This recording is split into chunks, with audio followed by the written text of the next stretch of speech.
City news के प्रायोजक हैं water valley NH 28 Sherpur Muzaffarpur. नमस्कार, सिटी न्यूज में आप सभी दर्शकों का स्वागत है। मैं हुरिया गौर। खबरों की ओर बढ़ेंगे उससे पहले आज की हेडलाइन के प्रायोजक हैं आवासीय उज्जवल विद्यापीठ। बच्चों के भविष्य के लिए एक कदम हमारे साथ बढ़ें। जिले के चर्चित किडनी कांड में मुजफ्फरपुर न्यायालय ने घटना में शामिल क्लिनिक संचालक पवन कुमार को 18,000 आर्थिक दंड के साथ 7 साल की सुनाई सजा। अय्यापुर में हुए यौन शोषण मामले में पुलिस ने पीड़िता का न्यायालय में 164 का बयान दर्ज किया।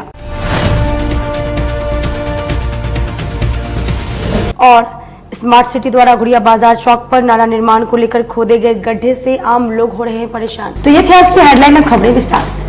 जिले के चर्चित किडनी कांड में मुजफ्फरपुर न्यायालय ने फैसला सुनाते हुए घटना में शामिल क्लिनिक संचालक को 18,000 रुपए आर्थिक दंड के साथ 7 साल की सजा सुनाई। मुजफ्फरपुर में बहुचर्चित किडनी कांड में बड़ी कार्रवाई। आरोपी डॉक्टर को कोर्ट ने सुनाई 7 साल की सजा, 18,000 लगाया अर्थदंड।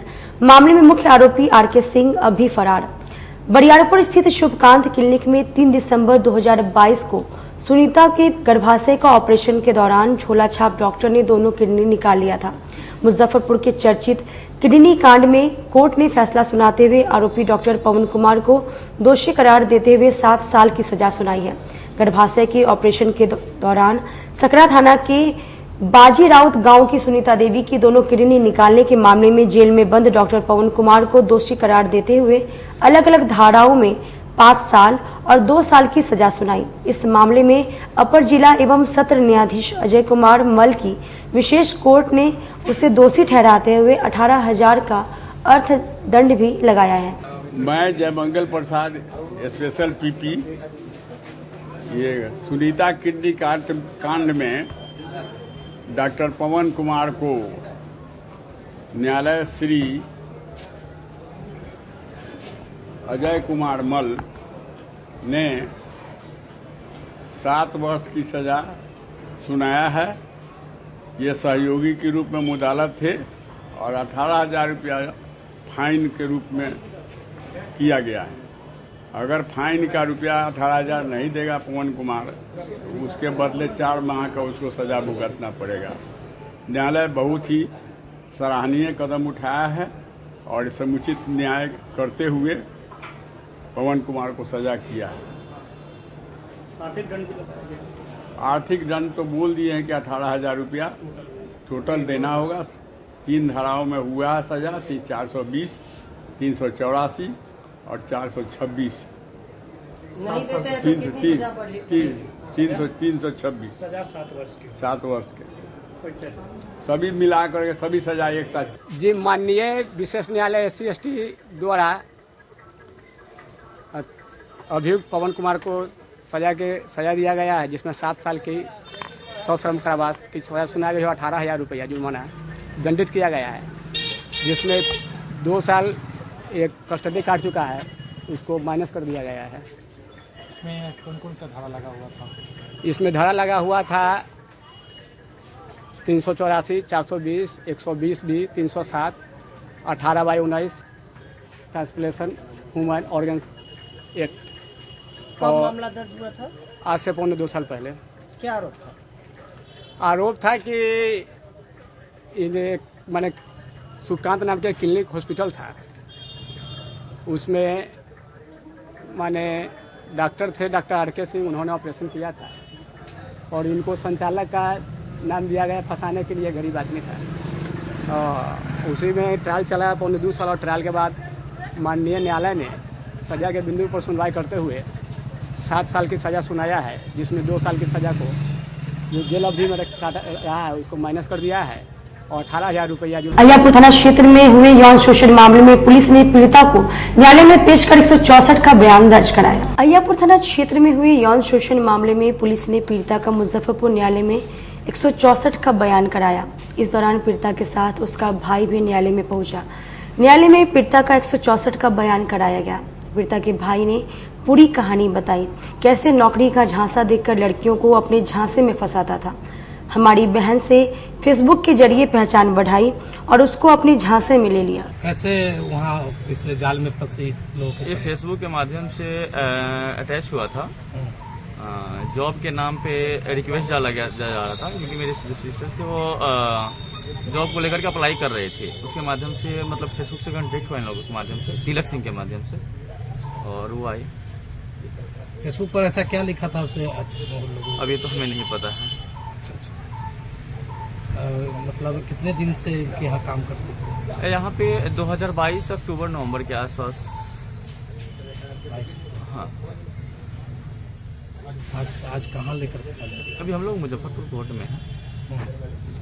कोर्ट में बयान हुआ नहीं? हाँ, बयान हुआ है अभी। क्या नाम होगा लड़की का? जी, क्या नाम होगा लड़की का? सॉरी, माफी चाहते नहीं बता सकते।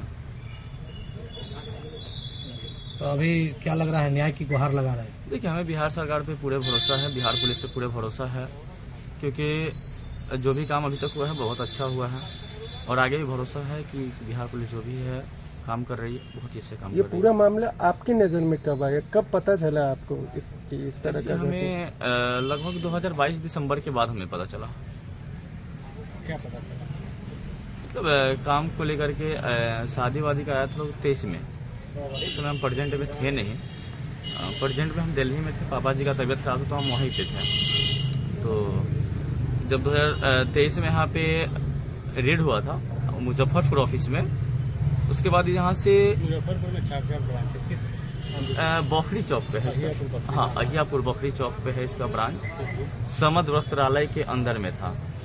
उसके बाद वहाँ से हाजीपुर में दीघी पूर्वी में लेके गया था।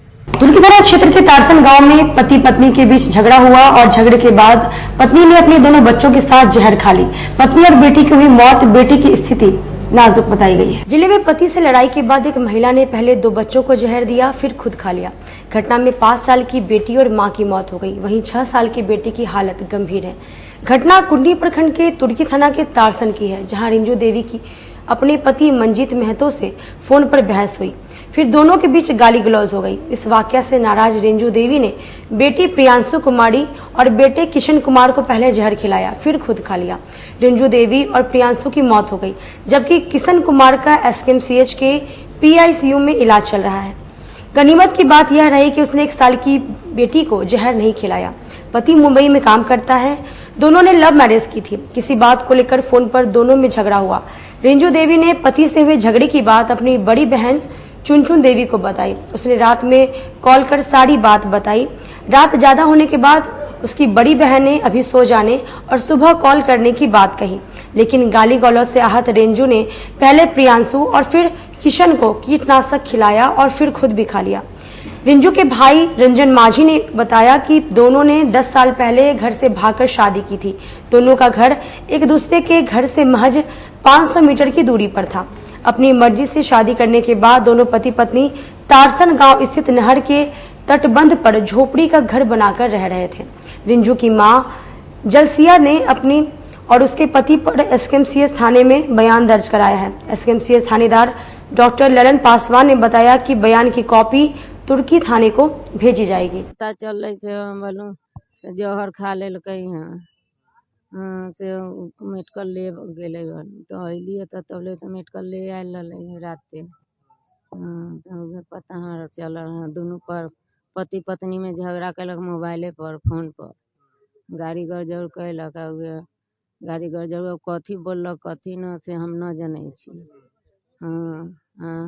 अपने खैलक कि कौन खिएलक से हम ही हमरा कौन जहर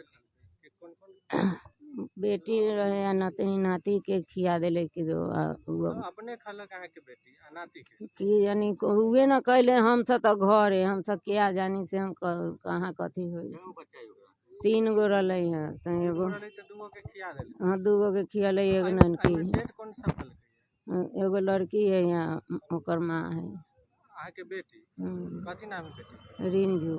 कई साल की रहल? 29 कहीं न रहे 29 साल के। एगो कौन मरले? एगो नतनी है। वो कई साल की? नतनी के नाम? नतनी 4 साल की। कथी नाम है? कथी लिखा है? फिर हाँ प्रियांशु। पति के नाम की पति के नाम है मंजीत महतो। मंजीत महतो। मंजीत घर कहाँ है? तारसन फूल है थाना पुरहनी। अच्छा एमे एगो भर्तियो है। हाँ कथी बउआ नाम है ओकर? अजीत। अजीत वो कई साल के? अजीत ना है 6 साइकिल। 6 साल के। वो एमे कैसन स्थिति है ओकर? बउआ के दो सूजन लागल। पति पत्नी में झगड़ा लेला जहर। हाँ नाती है कि नतनी? नतनी है। नतनी इहे एगो मतलब ई ठीक ठाक। हाँ एगो एकरा ना खेल के। हाँ अहाँ माय छियै मृतक के? हाँ की माय नाम भेलै? जलसिया देवी। सीतामढ़ी के सांसद देवेश चंद्र ठाकुर द्वारा दिए गए विवादित बयान पर विधायक मुन्ना यादव ने पलटवार किया। सीतामढ़ी से नवनिर्वाचित सांसद देवेश चंद्र ठाकुर के बयान को लेकर बिहार की राजनीतिक सियासी पारा बढ़ा हुआ है। यादव मुस्लिम और अन्य जातियों को लेकर दिए गए बयान पर अब आरजेडी हमलावर है। राजद के मीनापुर से एमएलए राजीव कुमार उर्फ मुन्ना यादव ने कहा कि देवेश चंद्र ठाकुर का बयान देश की एकता और अखंडता को आहत करने वाला है। उनके दिए गए बयान ने लोकतांत्रिक व्यवस्था की मजबूत कड़ी को आहत किया है और मैं खुद उनके दिए गए बयान से आहत हूं। राजद के विधायक मुन्ना यादव ने कहा कि यही नहीं, आरा के पूर्व सांसद और भारत सरकार के मंत्री रहे आरके सिंह के द्वारा दिए गए विवादित बयान पर भी चुटकी ली। कहा कि आरके सिंह कहते हैं कि जो गांव ने मुझे वोट नहीं दिया उसको देख लेंगे।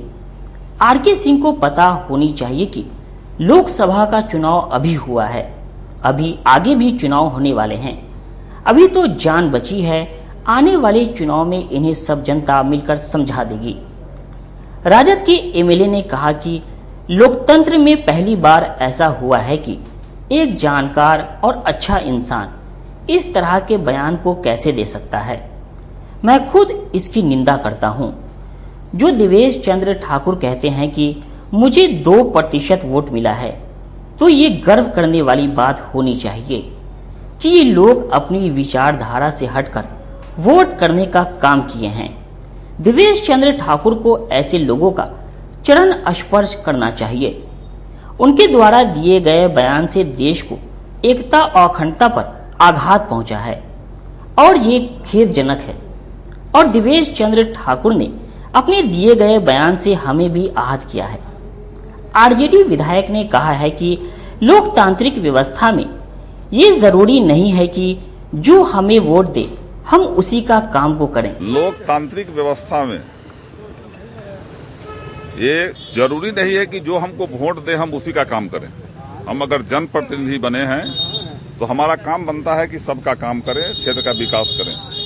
और देवेश बाबू को मैं 24-25 साल पहले से जानता हूं, जिसे मैं वो निर्दलीय पहली बार लड़े थे, मैं उस समय से जानता हूं और मैं बड़ा सम्मान करता हूं आज भी उनका। लेकिन उनका ये बोलना, ये जो बात उन्होंने बोला है, इसकी मैं निंदा करता हूं कि ऐसा लोकतंत्र में ऐसा नहीं होता है कि जो हमको वोट देगा हम उसी का काम करेंगे। और उन्होंने ही बोला है कि 2% लोग हमको केवल वोट दिए, तो आप क्या उम्मीद करते कि 2% कम दिया? 2% वोट अपने विचारधारा से अलग हट करके आपको वोट दिया है। ये बहुत बड़ा आपको वोट मिल गया ही। आपको तो ऐसे लोगों को चरण स्पर्श करना चाहिए। ये गलत बयानबाजी से ये देश की एकता और अखंडता पर आघात पहुंचा। रे पीड़िता पहुंची थाने में तो पुलिस ने कर दी पिटाई। पूरे मामले को लेकर पीड़िता पहुंची कोर्ट और लगाई आईजी से न्याय की गुहार। मुजफ्फरपुर में रे पीड़िता ने पुलिस पर थाने में बेरहमी से पिटाई का आरोप लगाया है। उसने बताया कि ब्रह्मपुरा थाना की पुलिस और महिला थाने की पुलिस दोनों ने मिलकर बेरहमी से उसके शरीर के प्राइवेट पार्ट पर डंडे से पिटाई की। पूरी घटना को लेकर रे पीड़िता ने आईजी के ज्ञापन को सौंपकर जांच की मांग की है।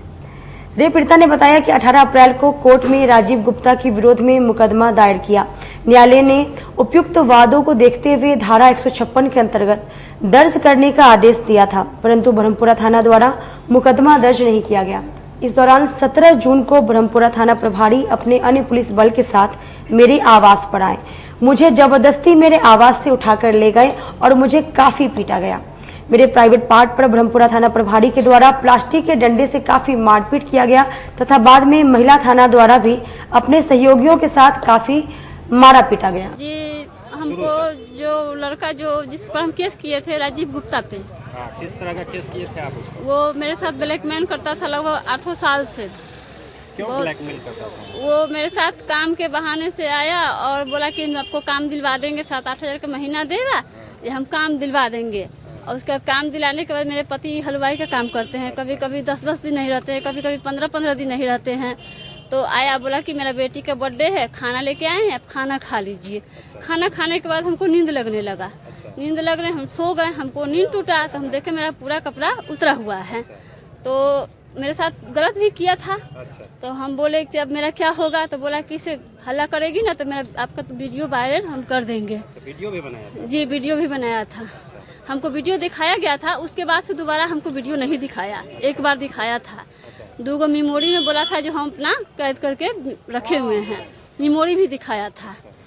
उसके बाद मेरा 2 मोबाइल भी, जो उस मोबाइल पर वीडियो भेजा था वो मोबाइल भी मेरा 2 गायब किया हुआ है। उसके बाद मेरे पास तो कुछ प्रूफ है नहीं उसके खिलाफ। उसके बाद क्या हुआ, उसके लगातार ही हमको जब उसको पैसा की जरूरत पड़ता है बोलता है जे पैसा दो नहीं तो हम वीडियो वायरल कर देंगे या तुम्हारे हस्बैंड को भेज देंगे। तो हम उसको बोलते थे क्या हम ऐसे करोगे तो हम कुछ कर लेंगे अपने आप को। तो बोलता था कि सबसे अच्छा है जो तुम मर ही जाओ। अच्छा। मर जाओगी तो मेरा टेंशन दूर हो जाएगा। मरने के लिए भी उकसाता था? मरने के लिए भी उकसाता था हमको। अच्छा। और उसका पत्नी से भी सबसे बात होती थी हमको। अच्छा। उसके घर पर भी हम 2 बार गए हैं। अच्छा। उसके पत्नी को भी, उसके घर वालों को भी हम शिकायत किए हैं कि हमसे इतना पैसा लिया है, चाहे तुम्हारे पति ऐसे करता है वैसे करता है। उसके घर वाले भी हमको मारा था। घर वाला भी? हाँ, उसके घर में हम गए थे, उसके गाँव में हम गए थे, पता कर सकते हैं। उसके गाँव में भी हम 2 बार गए थे। तो घर वाला भी उसका मारा था। उसका पत्नी भी है, उसको 4 बच्चा है, 2 बेटी है, 2 बेटा है, 4 भाई है, मतलब पूरा परिवार मिलके हमको मारा। मारने के बाद हमको वहाँ से टेम्पू पर से हम चले आए। उसके बाद लगातार हम फोन कर करके हमको टॉर्चर करता था। जब रिकॉर्डिंग करने की कोशिश करते हैं तो बात करना ही बंद कर देता है। तो लगातार आज तक टॉर्चर करते रहा। 2-3 को मीटिंग उठाए हैं महिला। इस केस में पीड़िता ने दिनांक 18/4/2024 को माननीय मुख्य न्यायिक दंडाधिकारी मुजफ्फरपुर के न्यायालय में एक आरोपी हैं राजीव गुप्ता, उनके विरुद्ध दुष्कर्म का मुकदमा दर्ज कराया था। माननीय न्यायालय ने ब्रह्मपुरा थाना को FIR दर्ज करने हेतु आदेश दिया था, जिसकी प्रति ब्रह्मपुरा थाना को जा चुकी है। बावजूद इसके ब्रह्मपुरा थाना के द्वारा FIR दर्ज नहीं किया गया।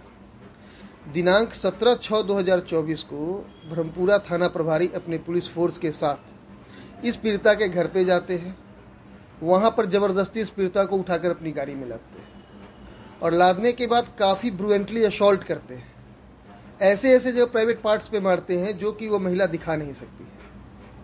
उसके बाद ब्रह्मपुरा थाना प्रभारी इस महिला को, पीड़िता को लेकर महिला थाना को हैंडओवर कर देते हैं। महिला थाना प्रभारी और वहाँ के पुलिस फोर्स भी रात में इस महिला को काफ़ी मारते पीटते हैं। और जब मामला लगता है कि उनके हाथ से बिगड़ जाएगा, मीडिया में आ जाएगा, कहीं और चला जाएगा, चूंकि महिला ने पहले से केस कर रखा है, तो रात्रि करीब 1 बजे में इस महिला को ब्रह्मपुरा थाना के पास आकर के छोड़ देते हैं। छोड़ देते हैं। 2 महीना पहले की घटना है। पुलिस के द्वारा अभी तक FIR दर्ज नहीं किया गया। दुष्कर्म का केस है।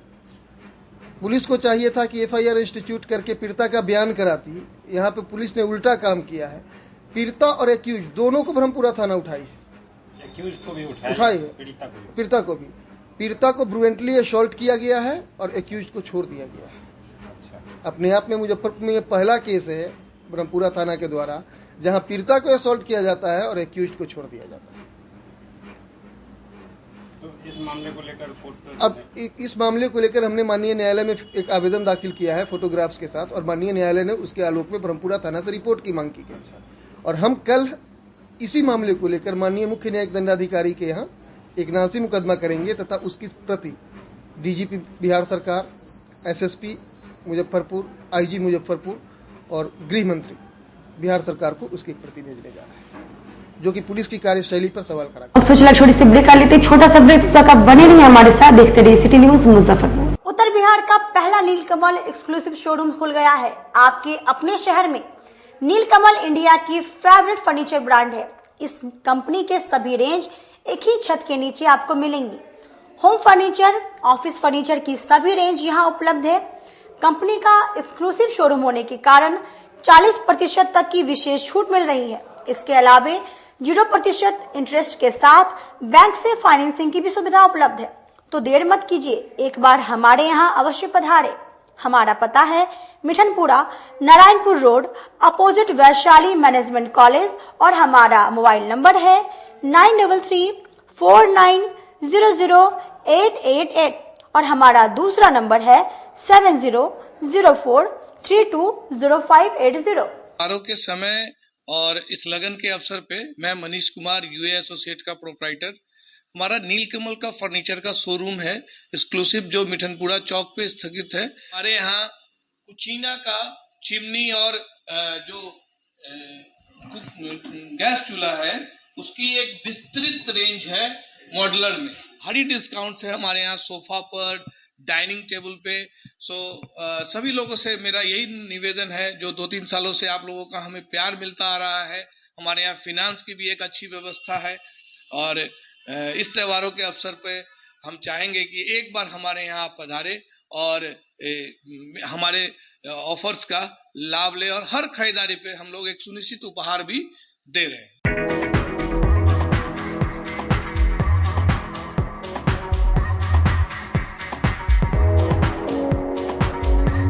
गर्मी में अपने पूरे परिवार के साथ मस्ती करना चाहते हैं तो चले आइए वाटर वैली में, जो कि कच्ची पक्की चौक से 2 किलोमीटर दूर शेखपुर NH के समीप स्थित है।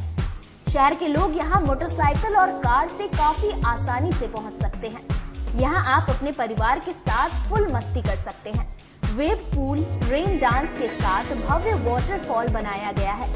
छोटे बच्चों के लिए कई प्रकार के स्लाइड्स बनाए गए हैं, जहां बच्चे अपनी मस्ती में डूब जाएंगे। इसके अलावा खाने पीने के लिए बेहतरीन सुविधाएं उपलब्ध है, जहां पूरे परिवार के साथ व्यंजनों का लुत्फ उठा सकते हैं।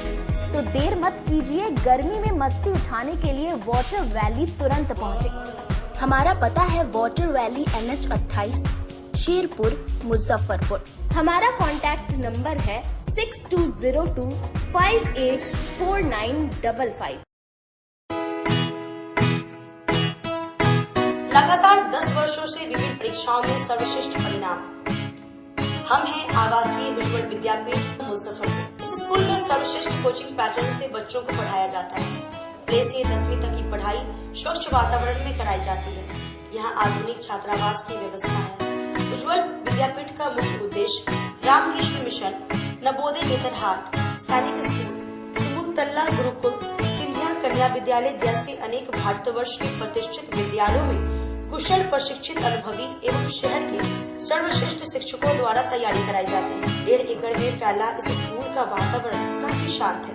Free computer classes, science lab और स्मार्ट क्लासेस है।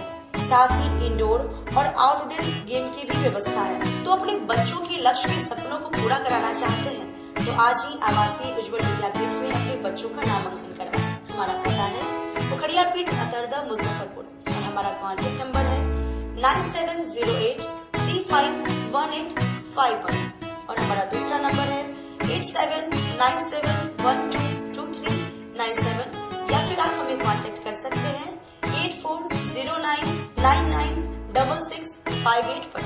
अपने सपनों की आशिया को दे एक नई पहचान माँ भवानी डेकोर प्राइवेट लिमिटेड के साथ, जो है ऑथराइज्ड डिस्ट्रीब्यूटर ऑफ कजारिया।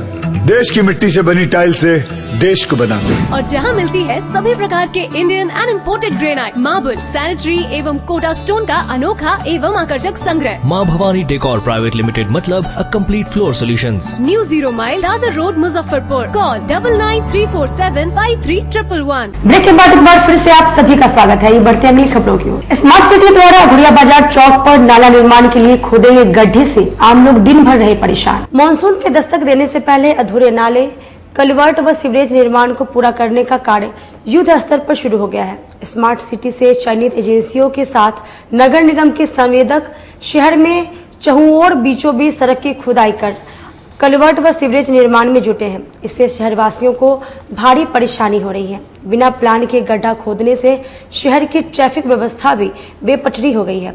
खुदाई के बाद सड़कों पर रखी गई मिट्टी के धूल बन उड़ने के कारण शहर का वातावरण प्रदूषित हो गया है।